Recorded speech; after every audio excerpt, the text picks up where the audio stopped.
Ya, selamat berjumpa kembali di channel Arketipum 18 yang membahas mengenai bidang pendidikan, bahasa, dan sastra.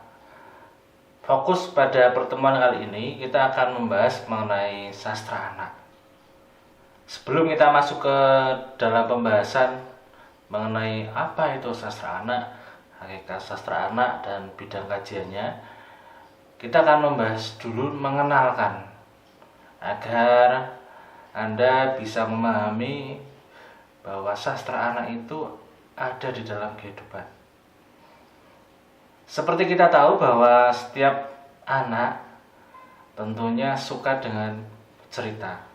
Kalau kita melihat ke belakang ketika kita masih kecil, tentunya orang tua kita selalu menceritakan cerita-cerita yang menarik ketika kita akan tidur, ketika kita sedang mengalami masalah, ketika kita sedang ingin mengetahui hal-hal yang baru, hal-hal yang menyenangkan, maka cerita-cerita itu muncul dan kita senang. Seperti anak saya, ini masih kelas 1 SD. Dia juga senang akan cerita ketika dia akan tidur. Dia, "Ibu, ayah, tolong ceritakan dong hal-hal yang menarik." Cerita-cerita ini adalah cerita-cerita yang memiliki nilai-nilai karakter, yang tentunya cerita-cerita yang sederhana yang disenangi oleh anak-anak ini akan menumbuhkan rasa empati, rasa semangat, rasa kasih sayang yang tentunya hadir di semua mata pelajaran. Entah itu sebenarnya nanti masuknya di kelas 1 itu ada bahasa Indonesia, ada PPKN, ada sekarang PKN ya, kemudian ada IPS, kemudian ada olahraga, semuanya mengandung cerita-cerita. Cerita-cerita ini yang sebenarnya semuanya masuk ke dalam sastra anak. Kita langsung menampilkan tokoh kelas 1 SD. Silahkan ke sini. Ini anak saya. Bisa kenalan dulu. Namanya siapa? Zahra. Nama lengkap? Asyifa Zahra Al-Nisa. Oke. Zahra, ini sekarang kelas berapa? 1. Kelas 1 SD? Oke. Zahra ingat nggak dari dulu waktu Zahra sebelum kelas 1 SD, Zahra kalau mau tidur atau sebelum tidur, Zahra minta diceritakan cerita oleh ayah atau ibu, ingat nggak? Nah, Zahra sukanya cerita apa? Kuda dan My Little Pony. Kenapa Zahra suka cerita kuda itu? Kenapa suka? Karena menarik. Menarik. Menariknya apa? Di dalam cerita itu Ya. ada kuda-kuda yang warnanya indah-indah. Apakah kuda itu menolong atau kuda itu dinaiki? Kenapa Zahra tertarik dengan keindahan kudanya? Karena dia suka menolong orang-orang, kuda-kuda yang lain. Gitu. Setelah Zahra mengetahui cerita bahwa kuda itu bisa menolong, kemudian bisa menolong orang lain, apakah Zahra nanti akan juga menolong teman Zahra ketika teman Zahra mengalami kesulitan? Iya.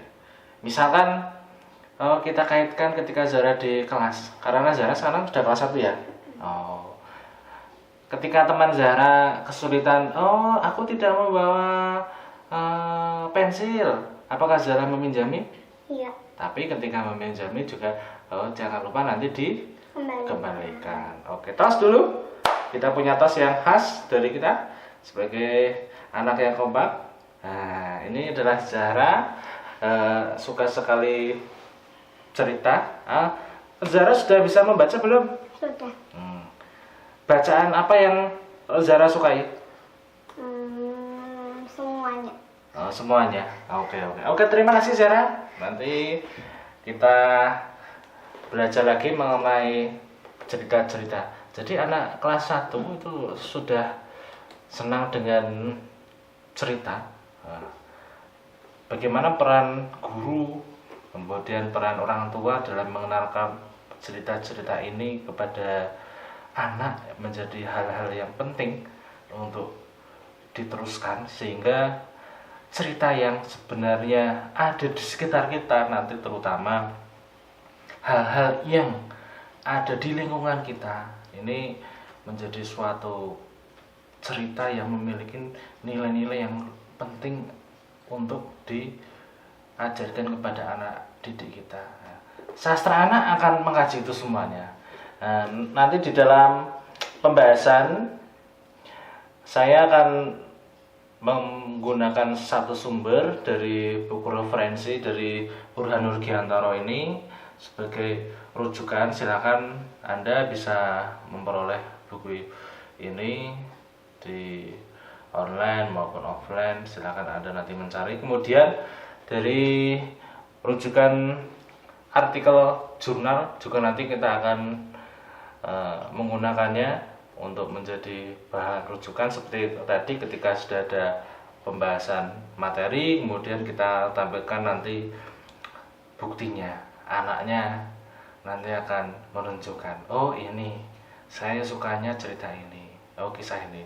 Dan anak cenderung suka cerita yang, nah ini karena anak endingnya yaitu akhirnya itu kebaikan yang menang, kejahatan yang kalah. Nah, ini suatu fenomena anak-anak, bahwa sastra anak nanti akan ada sastra tradisional dan yang macam-macam nanti akan kita kenalkan. Tapi secara garis besar sastra anak adalah sastra yang disenangi oleh anak, muncul dalam kehidupan anak, dan mampu menumbuhkan nilai-nilai moral, nilai-nilai religius, nilai-nilai pendidikan, dan berbagai nilai-nilai yang lain yang tentunya dapat meningkatkan nilai karakter anak. Ini sastra anak secara garis besar akan mengkaji seperti itu. Kemudian kita masuk ke hakikat sastra anak. Ini pada hakikatnya nanti kita merujuk pada teorinya dari Burhanur Giantoro ini, bahwa sastra adalah memberi kesenangan dan pemahaman tentang kehidupan.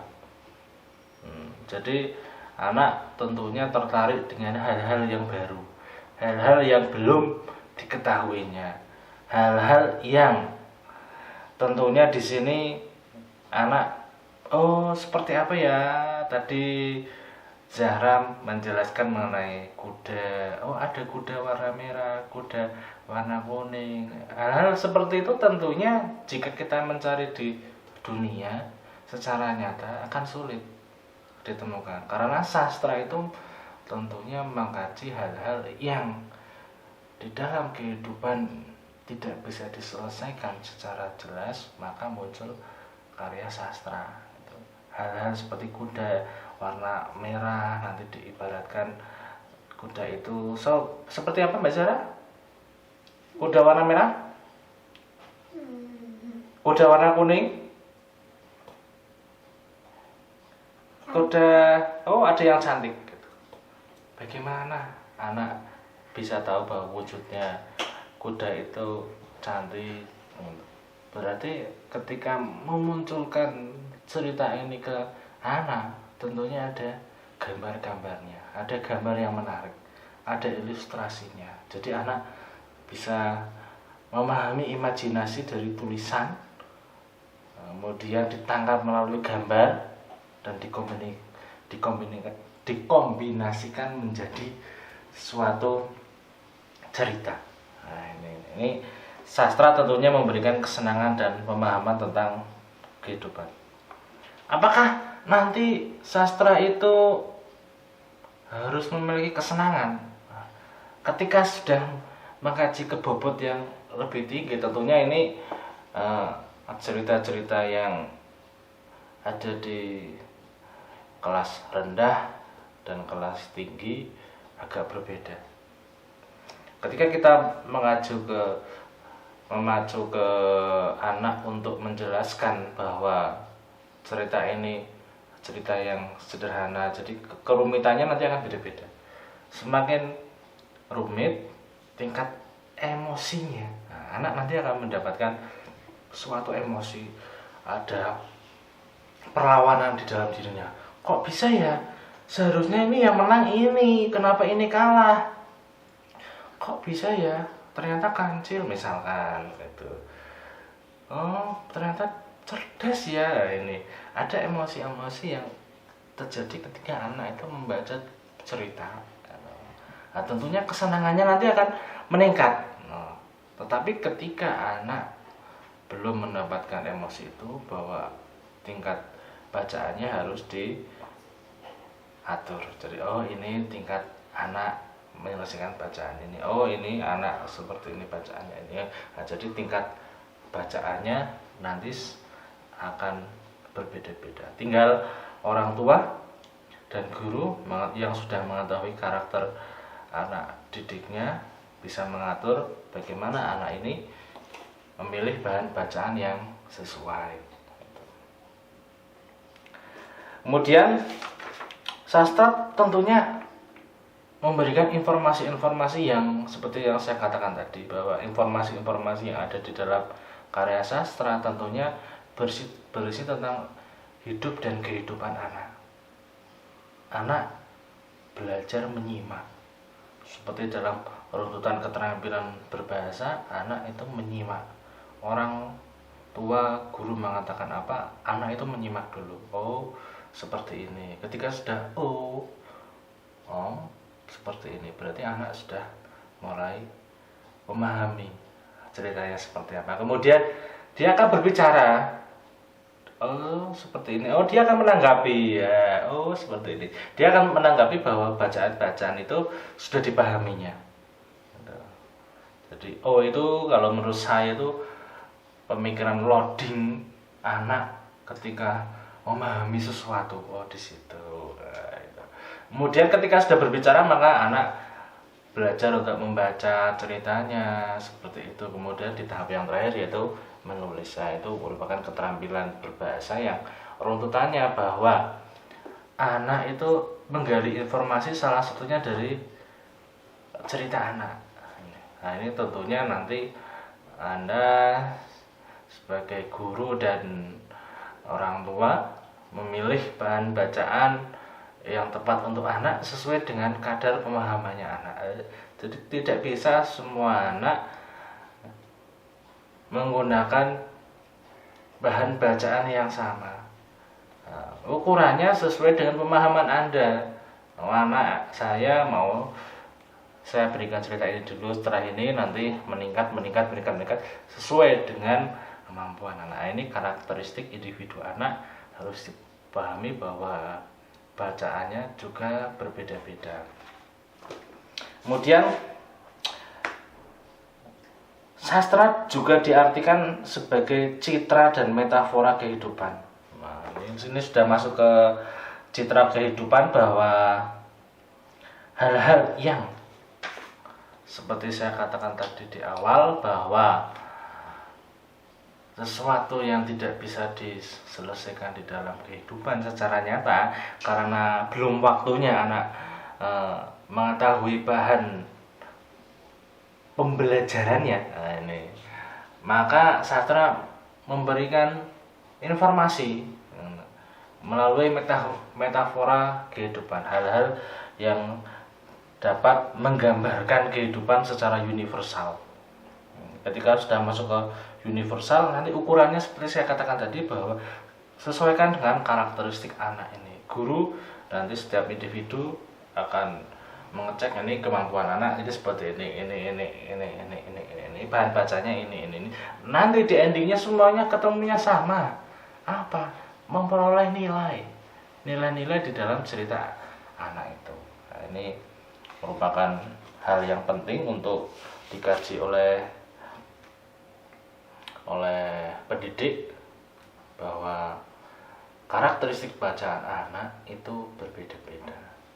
Kemudian yang paling penting Di dalam sastra anak ini, di dalam bukunya Burhanuddin Rudiantoro, anak sebagai pusat penceritaan. Jadi pusat cerita di dalam cerita-cerita anak ini ya anak itu sendiri. Nah, ini loh. Kehidupan secara global semuanya universal, tapi ketika fokus ceritanya itu menceritakan mengenai kehidupan anak, karena nanti anak akan memahami berbagai peristiwa-peristiwa yang tentunya menarik mengenai pengalaman kehidupan, mengenai pengetahuan anak, mengenai dunia anak, mengenai perkembangan emosi yang sebenarnya ada di dalam kehidupan, dan mengenai kejiwaan yang paling penting di dalam cerita anak. Oke, secara sekilas itu mengenai gambaran dari hakikat sastra anak. Nanti kita lanjutkan mengenai pembahasan lebih mendetail di pertemuan selanjutnya. Jangan lupa subscribe Arketipum 18. Terima kasih. Salam budaya.